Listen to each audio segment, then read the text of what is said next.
नाम क्या था जी आपका? विष्णु कंसे। अब ये बताइए, हम अमरावती में आए हैं आपके, क्या लग रहा है, क्या माहौल लग रहा है चुनाव को लेकर? मेरा मतदार संघ धामनगांव रेलवे विधानसभा क्षेत्र है। अमरावती है नहीं। तो किसकी सरकार चाहिए महाराष्ट्र में? महाराष्ट्र में सरकार चाहिए अभी जो है वो, जो महायुति की चल रही वही चाहिए? वही चाहिए। क्यों चाहिए? कुछ काम कर रही हैं या कुछ ऐसा विकास कर रही है काम। काम का जो पावर है वो सबसे ज़्यादा है। तो जब उद्धव ठाकरे थे आपके मुख्यमंत्री? नहीं थे, पावर नहीं था उसमें। अच्छा। घर बैठे मुख्यमंत्री थे वो। कोरोना का नाम था और दूसरों का काम था। और संजय राउत के लिए क्या कहेंगे? संजय राउत तो पागल आदमी है वो। अच्छा। हाँ। वो तो पागल तो है। देश में छाए रहते हैं अपने बयानों को लेकर। तो बयानों को तो अगर मैं कोई पागल आदमी किसी को दे तो लोग तो चार लोग तो उसकी तरफ देखेंगे ना। दूसरा क्या है? संजय राउत का कुछ नहीं है यहाँ पे। अरे कुछ नहीं है, कहीं नहीं है। या शरद क्या? पवार तो कह रहे हैं हमारी महाविकास आघाड़ी की सरकार बने। वो तो जाने वाला है। वो तो जाने वाला है, चाहे चंद दिनों का मेहमान है वो उसका कौन सुनता, उसका बुड्ढे का। अच्छा। तो मोदी जी ने क्या काम किया आपके महाराष्ट्र में अभी? में जो मूलभूत सुविधा है उसका जो पावर है, वेग है, वो सबसे ज़्यादा है। कोई माने ना माने, मैं मानता। तो ये विदर्भ का एरिया आता है, फडणवीस साहब आप ही के इस नागपुर से आते हैं। फडणवीस ने बहुत सारे काम किए विदर्भ के लिए। कौन बोलता नहीं किए? बहुत सारे काम किए। इतने काम अभी तक के कोई मुख्यमंत्री ने विदर्भ के लिए किए नहीं। लेकिन लोकसभा में तो कांग्रेस और महाविकास आघाड़ी की ज़्यादा सीटें आई थी। लोकसभा में आई होंगी। लोकसभा और विधानसभा में फर्क रहता। अब यह संविधान का मुद्दा नहीं, कोई संविधान बचाने के लिए नहीं आएगा। और जो खटाखट है तो ये खटाखट तो एकनाथ शिंदे ने वो मुद्दा उससे छीन लिया। तो यही खटाखट कर रहा है अभी। तो ये खटाखट भी नहीं। और हरियाणा में हार जाने से पस्त हो गए वो। अच्छा। हाँ। तो क्या अपील करेंगे आप जैसे जो महाराष्ट्र के लोग हैं उनसे क्या अपील करेंगे आप?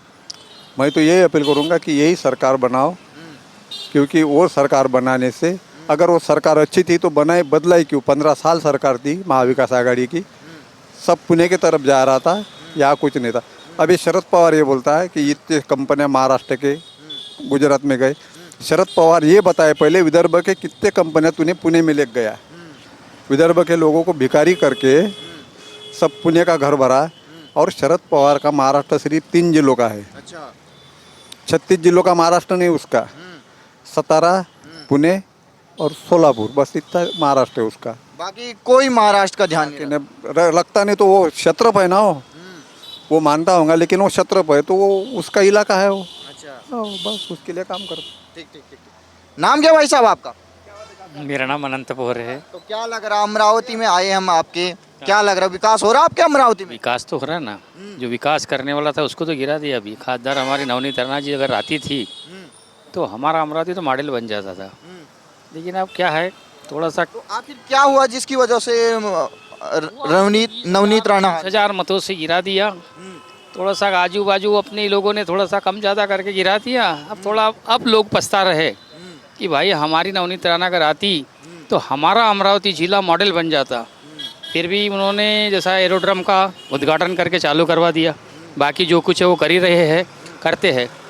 लेकिन अगर वो आती थी तो छकाछक हो जाता था और मोदी का तो सपोर्ट फुल रहता था। अच्छा। अब मोदी का सपोर्ट जो खासदार आ गए हैं, बलवंत राव जी अच्छे हैं, हमारे लिए अच्छे, लेकिन काम करने के लिए अब थोड़ा सा उतना उनके पास स्कोप नहीं रहेगा। अब ये बताओ, तमाम जो लोग जो नवनीत राणा जी के समर्थक हों उनसे क्या अपील करेंगे, महाराष्ट्र के जो लोग हैं? अब उनसे अपील क्या, वो बेचारी कर रही है, करती है, सब हिंदुओं के लिए, सबके लिए करती है। छोटा कार्यक्रम है वो आ जाती है।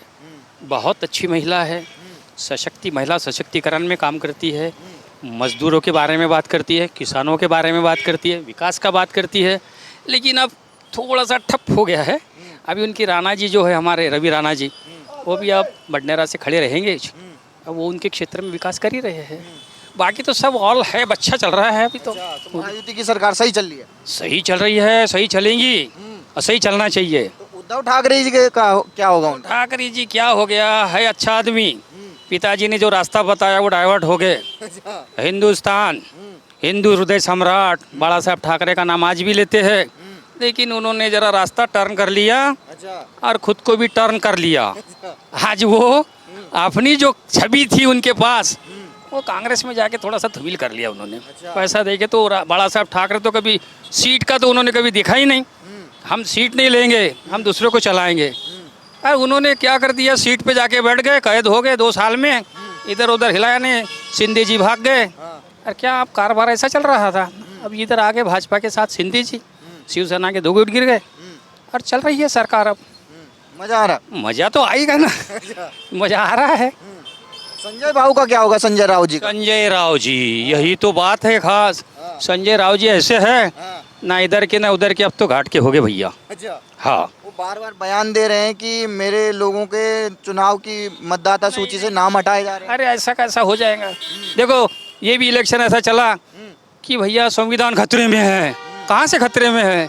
बाबा साहेब आम्बेडकर जो आज भारत के नहीं विश्व के हैं, उन्होंने सारा संविधान लिखा है, बहुत अच्छा लिखा है, उसको तो कोई छेड़छाड़ कर ही नहीं सकता ना। अब छोटा, अमेरिका में कह रहे थे कि आरक्षण को आने वाले समय में खत्म कर दूंगा। अरे यार ये राहुल गांधी जी को अब क्या बताए, उनके पार्टी वाले उनको नहीं मानते ना। अब देखो गुलाब नबी आज़ाद, उनके बाहर निकले बच्चा साहब, बोले बात नहीं करते आता इनसे, उनको थोड़ा सा जमता नहीं, बोले राजकारण क्या होना चाहिए ये उनको पता नहीं है। इस बारे में क्या हो गया, अब कुछ टाइम बाद तो वो आपके यहाँ महाराष्ट्र में आने वाले हैं, रैलियां करने वाले हैं। वाह वाह वाह वाह, उनके पास अब कोई काम ही नहीं है ना, खाली पीली है, बेचारे काम करते रहते हैं। रैलियाँ निकालो, कोई भारत को बचाओ, भारत जोड़ो। हम तो सोच रहे थे भाई कहाँ टूट गया भारत, जोड़ रहे ये, सर्जरी तो नहीं होती भारत की, टूटी तो नहीं, ऐसा चल रहा था। अब राहुल गांधी जी है, आएंगे, वो भी देश के बहुत बड़े नेता है। भारत देश चलाना चाहिए, भारत देश का संविधान खतरे में कभी नहीं आएगा। अच्छा, बाबा साहेब आम्बेडकर जी ने लिखा हुआ वो थोड़ी खतरे में आ सकता है। तो महाराष्ट्र की जनता से क्या अपील करेंगे, क्योंकि 1 महीने से भी कम का समय रह गया आपके यहाँ मतदान? हाँ तो देखो भाई, हर एक का अपना अपना व्यक्तिगत मत देना है। और कुछ जगह ऐसा होता है कि एक न्यूज़ आती है ओरिजिनल तो दूसरी न्यूज़ आती है फेक। अभी मैंने भी सुना था, फडणवीस जी का चेहरा आके बता रहे फडणवीस जी कि हमारी सरकार यदि आगे 5 साल हम 1500 रुपये कंटिन्यू रखेंगे।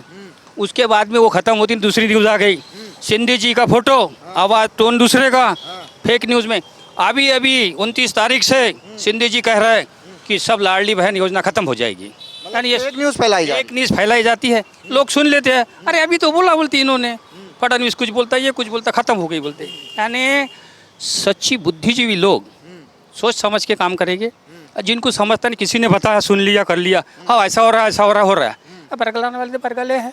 मतलब अब बहकावे में ना आए। बहकावे में तो मतदार आते ही है ना, किसी न किसी के आ गया हो गया काम।